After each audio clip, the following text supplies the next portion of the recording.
bisa mapan ana ing Kutaraja. Bot-bote mung adi nasib kepengin golek gawean sing gumathok kanggo nyukupi keluarga ana ing desa. Nanging ora nyono babar pisan. Sakwise aku mapan ana ing Kutaraja. Mung trimo dadi abdi. Wewangunan ing desa lawan ana ing Kutaraja yo beda.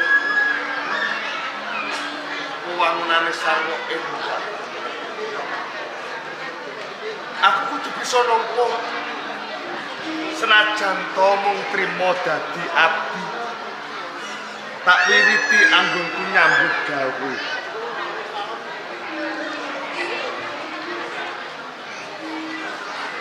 Uripku tansah rekoso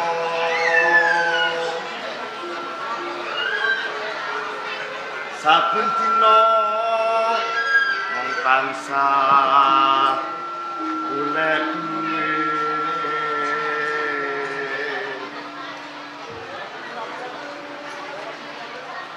ora mikir siang telu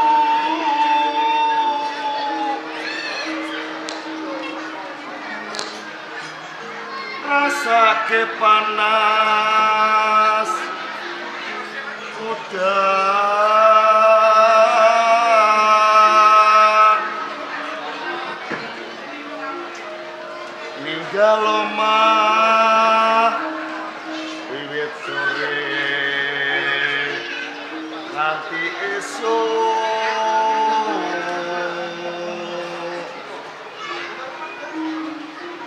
mikirake keluarga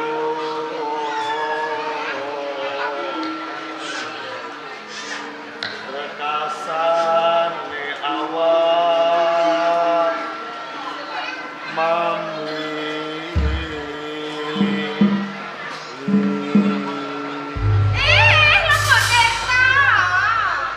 Panjenengan Ndara, waduh. Pangapunten ingkang kathah kula mboten mangertosi. Ya kok malah arep kok sulaki.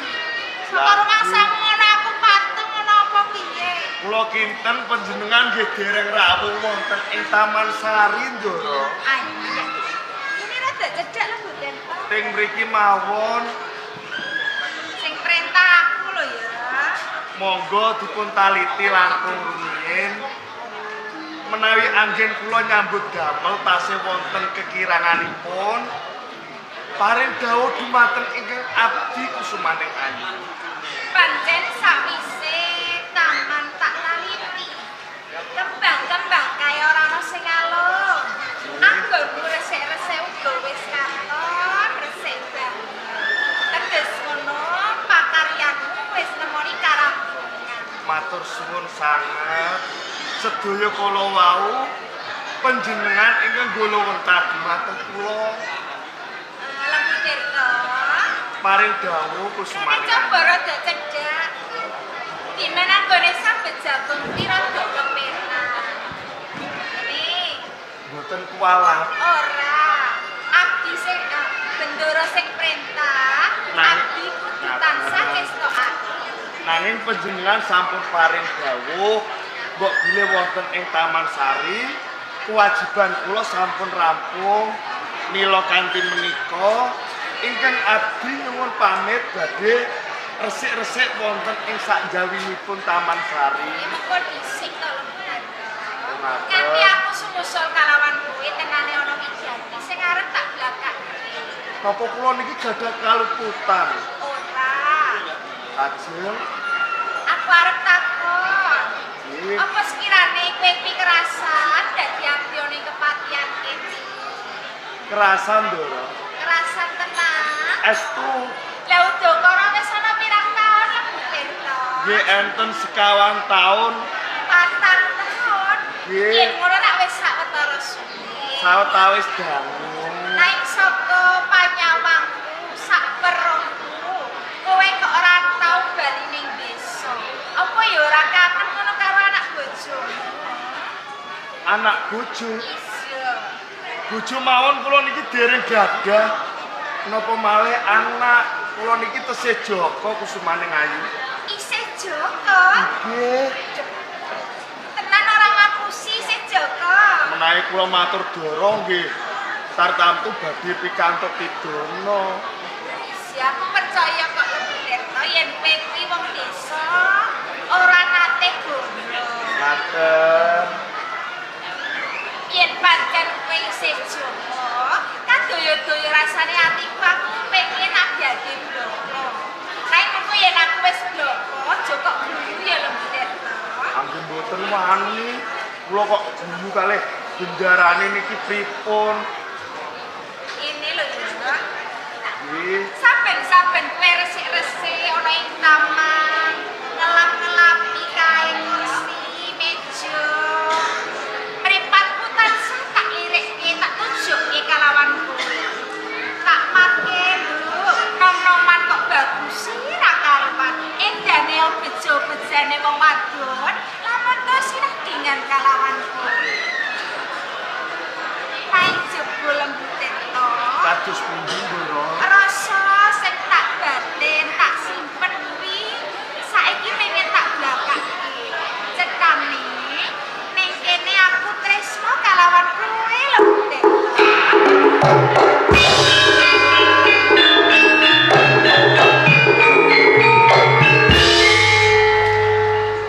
Kula niki malah ajri, Ndoro. Kok wedi ngopo coba? Lah nggih niki saestu panjenengan tresno dumateng kula. Lahir batin Lembu Tirta. Ngaten nggih, Ndoro. Kepiye? Kula niki nggih lare saking dusun. Benten kalih panjenengan pinangka putra pepatih wonten ing Kediri. Napa pantes kula niki sandingan dumateng panjenengan, Ndoro? Iya, bojo duweni tembung sing kaya ngono. Tresno kae wuta lho Lembu Tirta. Ora mawas cedhek sing pangkam, dhuwur asore derajat. Nadyan to kowe wong saka desa, nek nyatane aku tresno. Lamun to kowe ngibangi tak kira bakal kumpul ngrembos. Niki saestu Aku tresno banget kalawan kowe. kula niki boten ngimpi Gusti.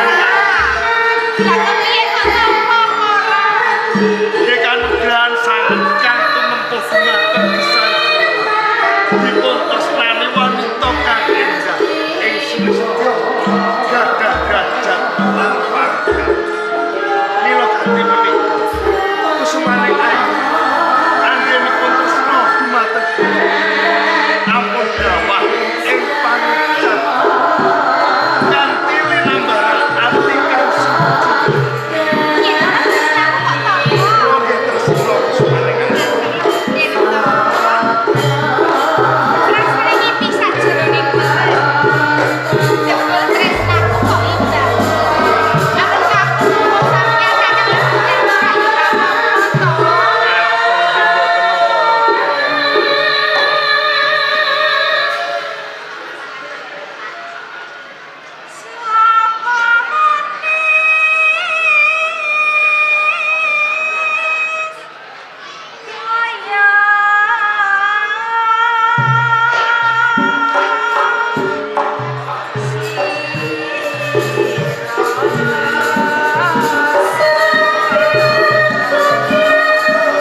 panjenengan lan kula sarengan ngudaraken isen-isena ati sak kemah.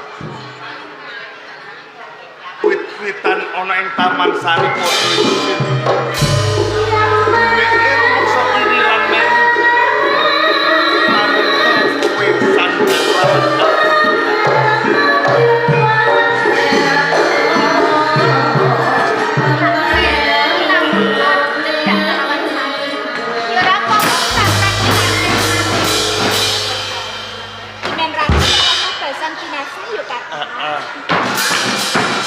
rumangsa ageng lan kaya siniram banyu suwindu lawase. Ora Gusti. Yen ngono ya padha karo Ora Gusti.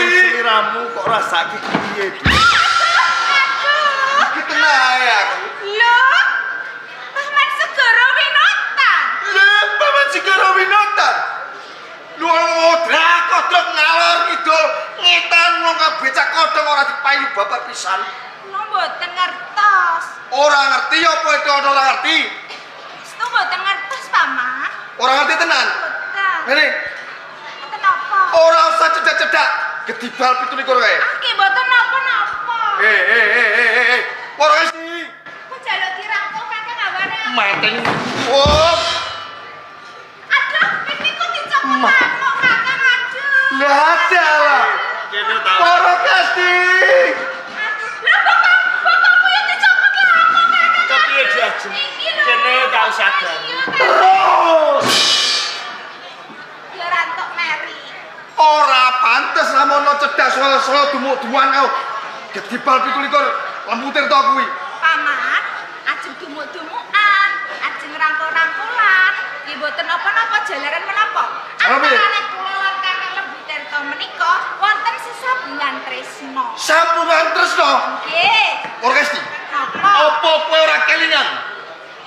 Neng kepatian kene nggonku saben wulan asok bondo donya kuwi trek-trekan. Lho, kabeh mau mergo kowe wis dijodhokno karo aku. Lho kok iso sambungan tresno karo Lembutirta? Panjenengan ngendika sampun asok bondo donya. Saben wulan trek-trekan duit tumpuk-tumpuk. Wujudipun menapa kemawon? Ana duit, ana mas-masan. Emas sing murni saka Kalimantan tak ekspor tak gawa rene. Napa malih? Kulkas. Patang pintu lho, jajal. Lumrahe kulkas kuwi 2 pintu, iki 4 pintu lho. Iya, nek nyuwun sewu. Kula badhe nyuwun pirsa.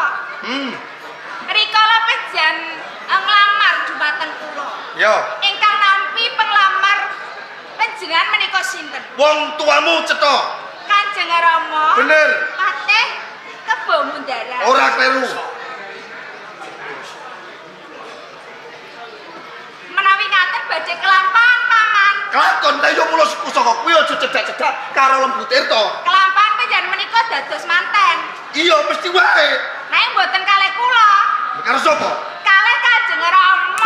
Matene wong. Yo apik. Lamun to aku kelakon dadi nganting karo wong tuamu, yo terjadi duape. Napa niku? Pentung-pentungan. Ya pun kersane. Kamu to? Nih. Nih. Nggih, kula niki nggih ajeng lampah.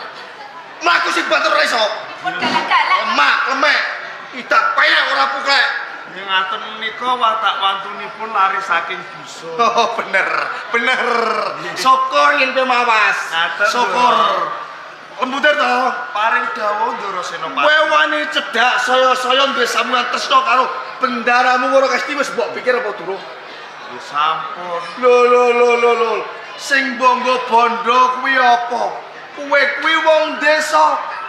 Turumu ning kloso. Manganmu saben dina mung telo. Lho, kok arep seneng bendaramu? Ora mawas babar pisan. Nuwun pangapunten saderengipun nggih. Kula niki badhe takon kalih sampeyan. Takon apa tak jawab? Umpami nggih sampeyan iki dipun tresnani wanita nggih ayu. Nggih sugih. Bener. Sampeyan tampa napa mboten? Apa to?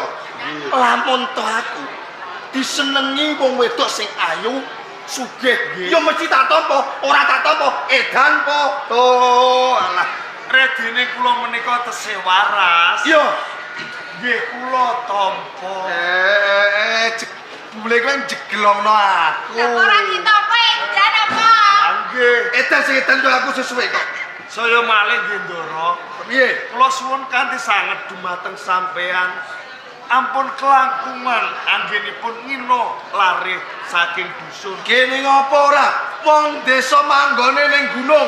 Saya saben dina panganane jagung. Nek jagung dipangan tikus mbok pangan apane? Mbok pakane bojomu apa watu? Ngaten nggih Ndara.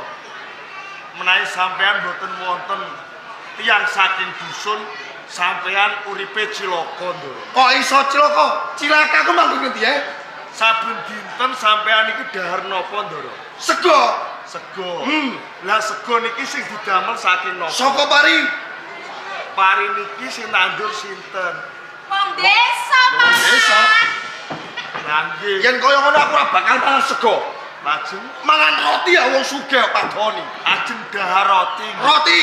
Wah nggih. Lho, Ngaten nggih Ndara Senopati. Roti niki sing didamel saking napa? saka Ndara? tepung mesti wae. Saking tepung. Bener. Lah tepung niki saking napa? Saka telo. Telo niki sing nandur sinten Ndara? Wong desa mangan. Yang desa lho Ndara. Yen kaya ngono ora bakal masgo mangan roti ora. Lajeng Mangan ketaki.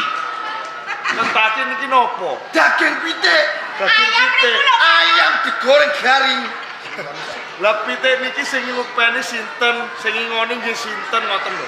Pitik, ayam sing ngopeni wong desa. Desa lho Ndara. Ya ngono to. Saiki ngene. Kados pundi? Sepisah meneh pisahke antara kowe karo Woro Kesti. Lah ingkang miwiti tresna menika mboten kula dipun tresnani, kula nggih tresna. Kadung kadung kantil. Ah, mboten saged. Kandel wong loro pas. Iki lamun to kowe mlaku bareng di sawang. Piye? Pripun pantes ta Paman? Neng krak. Napa niku? Sing wadon lencing kuning, sing lanang katon cakrak. Lho, ora bedane karo aku Mader to. Oh ngaten. Ora bedane karo aku rene. Jajal aku karo aku. Gandeng mesti wah son soyo. Jajal sawang. Sawangan lembut to. Menawi ngaten nggih, anggenipun kula nyandra dumateng sampean nggih sami. Padha. Kados sampean kula wau. Mesti. Neng krak. Ya. Sing wadon lencir kuning, sing lanang kaya ekran. Semane iki Malah kaya ikrahku ya mah Kakang. son soyo ngino. Kowe Woro Kesti. Delengen lembut to. Pripun? Sepisah meneh cabarno wong desa lho.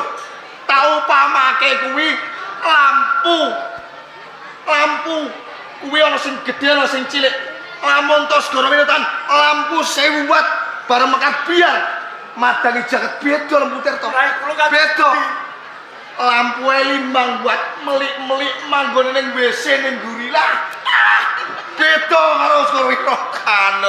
Ndara Senopati. Piye? Uripe lampu niku kados dening uripe menungso. Nyawane menungso Kakang. Lampu 1000 watt Bener. dicekleke mak Biar. biar Madang padang kabeh. Beda. nanging cepet ndang pedhot Ndara.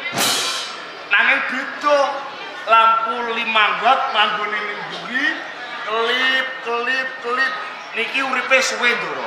Panjang umur. Kados uripe menungso. Kuwi pembawadanmu. Bapak mak lemek. Tangan. Tangan ngapal ngene kok. Lho tangan ngapal iku ngos-ngos pipi loro kabeh. Beda sikil. Sikil jeber kok sikile babak. Lho, ora ana pentingan bebar pisan. Lah sikile sampean. Sikil ku ya HP. Cobi. Walah nggih awas are. Beda karo sikile Buderto. Sikile kula kados napa Ndara? Jeber kaya sikile bebek to men to. Niki enten petingane lho Ndara. Ana pentingane piye? Nggih. Menawi kula kelampahan bebojoan kalih bendara kula. Rumangsa seneng badhe kula pamerake wonten ing desa. Kok pamer ning desa? Mongko nggih, desa niku dalane nggih munggah, nggih medhun. Bener. Ing mangsa rendeng, Ngono piye? mangsa udan, dalane niki lunyu. Lentong. Nah, delala kula niki mlampah sarengan Ndoro. Mlaku, Mlampah sarengan sret. Plet. Niki bojo kula kepleset sret. Sret. Nah. Tiba. Boten Ora tiba. kula jagang ngeten. Jagang. Lah niki sep. Ngeten. Paman sadar, sepatu kula paman. Kanggo wong wadon sing tak tresnani ora dadi kaya apa. Tamon to dhuwur sandal. Nggih, monggo. Ya jenenge taket. Aduh, nggih. Iya ya.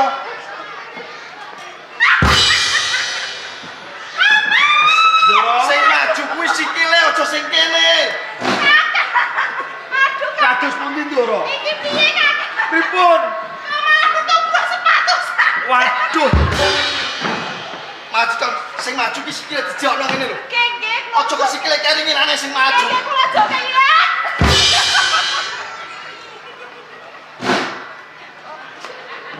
Sampeyan iku.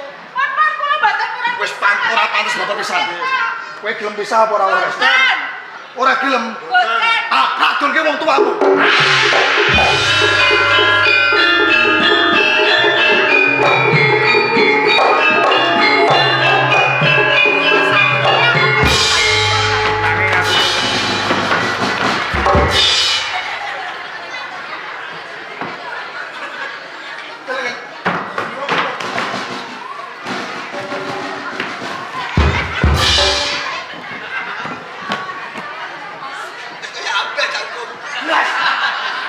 Ndas.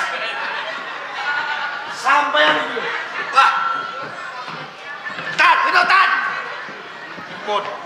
Wong tuwa lagi turu.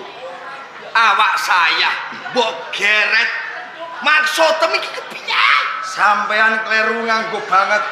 Apa kepengin gawe dolanan atine Segara Winotan? Apa sing mbok karepake? Anake sampeyan sapa? Wara Kesti.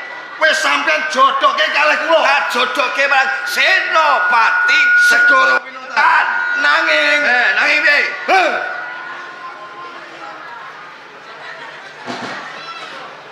Iya. Wani janggut-janggutan sayang-sayangan karo Lempu Tirta.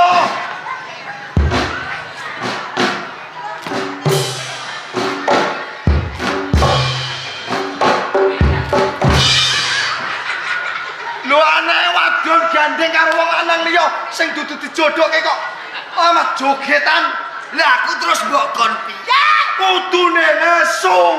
Nesu. Iya. Ayo. Ti. Wara Kesti.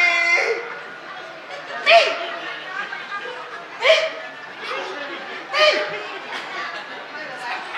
Wara Kesti.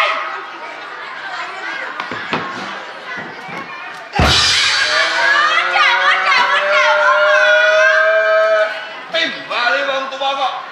Kenapa? Lenuk ae. Kenapa? Kan iki apa? Kok rangkul akan karo Lempu Tirta, Mboten napa-napa, jempol rangkul. Jempol gandeng. Niki kan tresnan kula. Kowe seneng karo Lempu Tirta? Jek. Tenan. Nggih. Syukur. Terus lagi, terus no. Kok syukur. Mikir ke kula. Calon bojo kula. Lho, upawa ditimbang ki adoh. Adoh kepiye? Adoh. Godhong waru ceblok ning rakat. Maksude sing wedok ayu nek karo kowe kaya blarutan. Yen ngoten balekno. Apa? Penglamar kula, sasrangan kula sing saben sasi dhuwit trek-trekan kulkas 4 pintu balekno. Sapi 5 rakit. Lah, kulkas 7. Kon balekno. Siko dhewe. Endi? Gadean. Wah, mane. Wah. Sampeyan nesu kudune pisah. Tenang. Tak larai. Kesti. Jawa, Mak. Iya. Jawa. Kowe kok kaya ini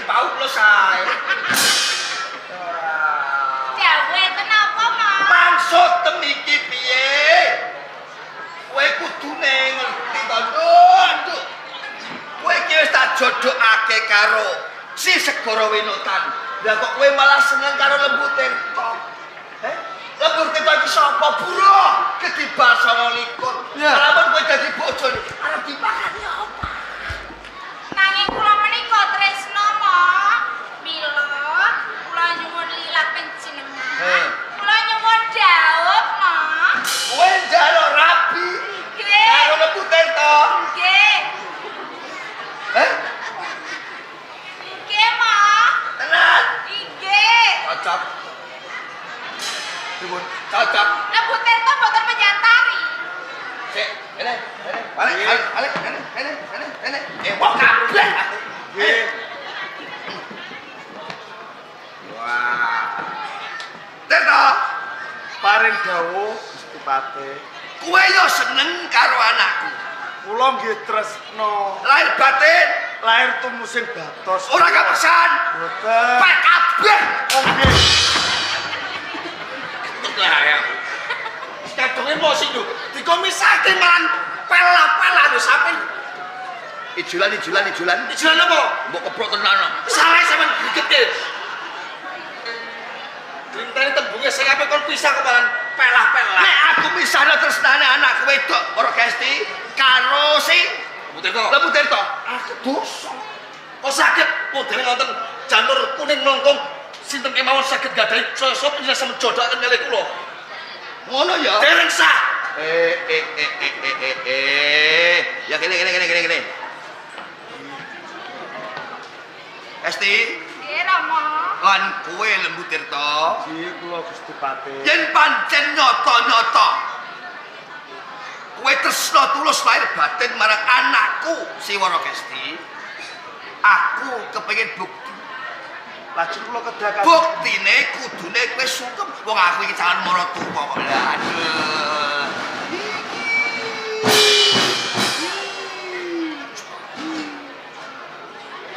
Aku iki ra butuh mantu. Dapur kok kreton mbok. Wah semane. Kae iki sampean. Alah. Siguro kali silem tutup woko sampean. Muga-muga jangan makan tikus. Wis tak. perkawis gampang. Ngono Modal sawetawis. yo. Bocah mbali iki nek musuh kowe. Halah. Tro. Wis bagus, alus. Ora kaya kowe, wis ora bagus, kementos. Kulite wae beda kok, Mak. Kulite beda. Kene lencir kuning nemu giring. Nek kowe kuning nemu girang.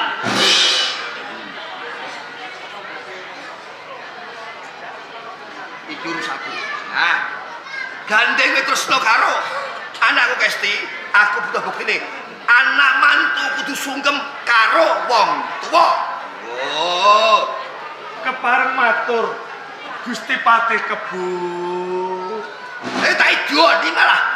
Pripun? Kebone di awan. Dereng kula lajengaken rantos sawetawis. Kepareng matur Gusti Patih Kebu Munggara. Lah ngono ya jas. Lilah panjenengan ingkang kula suwun ingkang supados kula nempuh talinipun budayan dumateng putra dalang. Diluk nyembah. Iya, Lembu Tirta tak pangeston.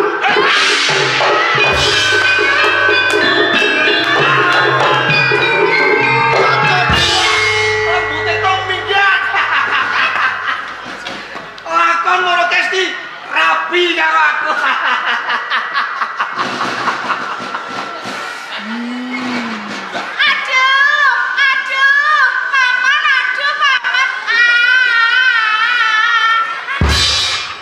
Pantesan kok grenjel. Cocok tuangan pas tangan nang gedung. Pas lakon Wara Kesti rabi kali kula. Jare nyarujui kok malah badhe penyambet jahit to, Mak. Kesti Rama wis kadung nampa. Bondo donya saka Senopati Segara Winotan. Upama kowe besok dadi bojone si Tirta, ki arep dadi apa? Derajat wis ora timbang. Lho, bobot, bibit kudu dipetong sing mateng aja gasro. Ngaten. Yo. Nggih, Nggih. Tapi kula pikir kok leres daya pangandiga panjenengan. Lha duwe bojo kok Lembu Tirta. Arep makane apa? Saka desa. Desa. Makane apa? Lah. Benten menawi dados garwanipun paman Segara Winotan lho, kowe ora gonane Segara Winotan. Pantrijo. Lakon tambang Kalimantan tak tebas, kowe malu aku dadi bos tambang ning kono. Nggih, kula pertatos. Percaya kudune. Lakon jauh karo aku. Renza, Kenapa? nyedak karo aku. Lah aja nyuwun apa? Saka rumaksamu kowe ambung-ambungan karo Lembu Tirta aku ora pengen. Lho, Pengen apa? pengen kok ambung. Nyuwun kula apa? Iya mesti wae to. Ampun Rama. Bondo tono wis tak sok ambung ae urung entuk. Kakak Mary. Ya mesti Nggih. calon bojo rek. Kula purun nambung panjenengan. Ning wonten syarate. Syarate apa pecayu? Panjenengan kedah merem. Ngono, ora apa-apa sementing diambung, cocok. Nggih. Sampeyan lah apa? Ndak pilih. Ora wong nom ambung-ambungan kok didelok ora disin babar pisan. Ojo no. Pojok no. Pojok. Iki 8 plus ke atas. Sampai rasa melu-melu. Merone. Nek ojo japas ngene selamat to ya. Stop, macem lo. Wong tuamu wis ora ngerti saiki ndang diambung. Lah izin paman izin. Tak atem sandal pisan malahan. Nggih, iki paman. Kula hitungi nggih. Setunggal, kalih, 3. Cuk.